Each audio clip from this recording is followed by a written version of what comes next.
ওই তো মসজিদে আজান দিয়ে দিছি, নাও ইফতার করো। কি ব্যাপার, এই সময় আবার কি আসলো? আচ্ছা তুমি বসো, আমি দেখছি কি আসছে। ঠিক আছে, যাও।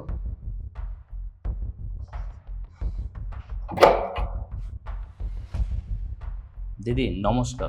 কি ব্যাপার আপনারা? দেখে তো মনে হচ্ছে হিন্দু। আপনারা এই ইফতারের সময় আমাদের বাসায় কেন আসছেন? দিদি আপনি ঠিক ধরেছেন, আসলে আমরা জাতি হিন্দু। আমরা গ্রামে থাকি, গতকালকে শহরে আসছি আমার এক আত্মীয়র বাসা, কিন্তু বাসা খুঁজে পাচ্ছি না। সারাদিন রাস্তায় ছিলাম, রাতেও রাস্তায় ছিলাম। আমাদের সাথে ব্যাগপত্র যা ছিল, ফোন, সব কিছু চুরি নিয়ে গেছে।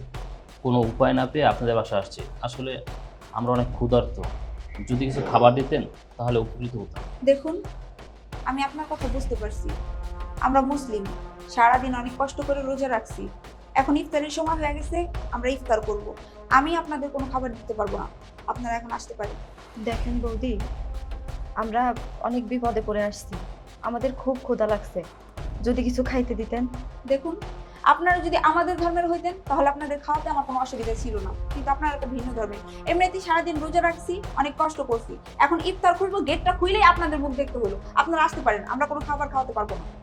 আসলে দিদি আমরা অনেক বিপদে পড়েই আপনাদের বাসা আসছি। আমরা শহরে যে আত্মীয়র বাসা আসছিলাম তাকে তো পাইনি। ঢাকা শহরে এমন কোনো আত্মীয় আমাদের নাই। আমি তো বললাম আমাদের সাথে যে টাকা পয়সা ছিল সব কিছু চুরি নিয়ে গেছে, যে গ্রামে ফিরে যাবো সেই টাকা পয়সা আমাদের কাছে নেই। আমাদের ফোনটাও চুরি হয়ে গেছে। অনেক বিপদে পড়ে আপনাদের বাসা আসছি। আমরা হিন্দু বলে কি আমাদেরকে সাহায্য করছিলাম? যদি কিছু খাবার দিতেন, আমাদের অনেক ক্ষুধা লাগছে, খেয়ে উপকৃত হতাম। ভগবান আপনাদের মঙ্গল করত। দেখুন, এমনিতেই সারাদিন রোজা ছিলাম, আপনাদের সাথে এত পেশাল করার সময় নাই। আপনারা একটা সহজ বিষয় বুঝেন না কেন? আপনারা যদি আমাদের ধর্মের হইতেন তাহলে অবশ্যই ভিতরে এনে আপনাদের খাবার খাওয়াইতাম, কিন্তু আপনারা তো ভিন্ন ধর্মের, আপনারা হিন্দু। আপনাদেরকে কোনোভাবেই আমার বাসার ভিতরে এনে খাবার খাওয়াইতে পারবো না, আপনারা আসতে পারেন। বৌদি, আমাদেরকে হিন্দু বলে এইভাবে ছোট করবেন না, অপমান করবেন না। আমাদের সবচেয়ে বড় পরিচয় আমরা মানুষ, আর মানুষই তো মানুষের বিপদে এগিয়ে আসবে। হ্যাঁ বউ, আমরা তো বিপদে পড়ে আসছি। আসলে আমরা অনেক ক্ষুধার্ত, গতকালকে থেকে এই পর্যন্ত তেমন কিছু খাইনি, শুধু পানি খেয়ে আছি। যদি কিছু খাবার দিতেন তাহলে ভগবান আপনার মঙ্গল করতো, আপনার স্বর্গবাসী হতো। দেখুন, আপনাদের ভগবান তো আপনাদেরই মঙ্গল করতে পারে না, তাহলে আমাদের আর কি মঙ্গল করবে? আপনাদের ভগবান যদি মঙ্গল করতে পারতো তাহলে খাবার খাওয়ার জন্য আমাদের কাছে আসতে হতো না। আপনাদের ভগবানের কৃপায় আপনারা খাবার খেতে পারতেন।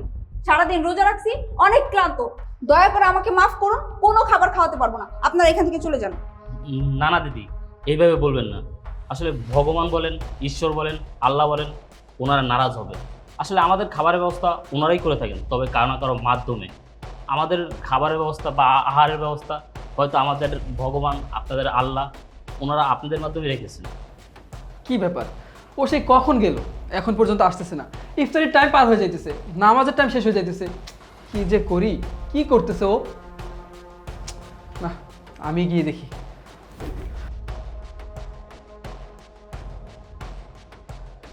কি ব্যাপার, তুমি এখানে কি করছো? ওদিকে আজান হয়ে গেছে, আমি ইফতার নিয়ে বসে আছি, তোমার সাথে বসে একসাথে ইফতার করবো বলে, আর তুমি এখানে দাঁড়িয়ে আছো।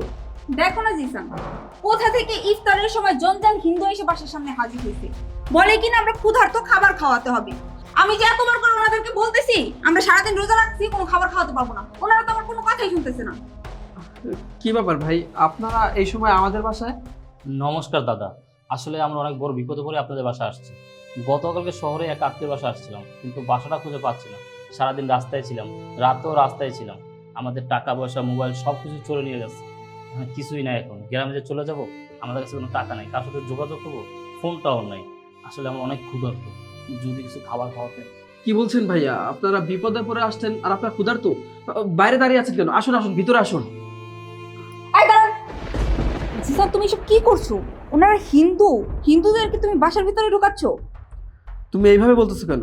দেখো, ওনারা বিপদে পড়ে আসছেন, ওনারা ক্ষুধার্ত, ওনাদেরকে খাওয়ানো তো আমাদের দায়িত্ব, কর্তব্য, তাই না? আমরা সারাদিন রোজা রাখছি, এখন কোনো হিন্দু লোকদের আমাদের বাসার মধ্যে ঢুকাইতে পারবো না। দেখো, আমরা সবাই মানুষ, ওনাদের সাথে এরকম ব্যবহার করা তোমার ঠিক হয়নি। ভাইয়া, ওর কথা কিছু মনে করবেন না, আপনারা আসুন, ভিতরে আসুন, আমরা একসাথে ইফতার করবো, আসুন। ঠিক আছে দাদা, ভগবান আপনার মঙ্গল করুক। এই আসো। আসুন, ভিতরে আসুন। আপনারা ওখানে গিয়ে বসুন, আমরা আসতেছি। ঠিক আছে, রাতে রাতে। দেখো, সারাদিন রোজা রেখে এখন হিন্দুদের সাথে বসে একসাথে ইফতার করব, তুমি হিন্দুদেরকে বাসার ভিতরে ঢুকে কাজটা একদমই ঠিক করো না। নেহা, তুমি রোজা রেখেছো ঠিকই, কিন্তু তোমার মন মানসিকতা চেঞ্জ করেনি। দেখো, তুমি তোমার মন মানসিকতা চেঞ্জ করো। ওনারা হিন্দু হলো, ওনারা মানুষ।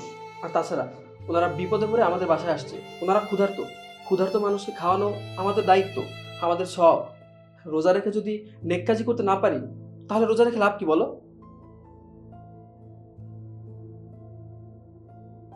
সি সি সি সি সি, সারাদিন রোজা রাখে এখন নাকি এই হিন্দু গোষ্ঠী ইফতার করতে হইব। আল্লাহ মাফ করুক।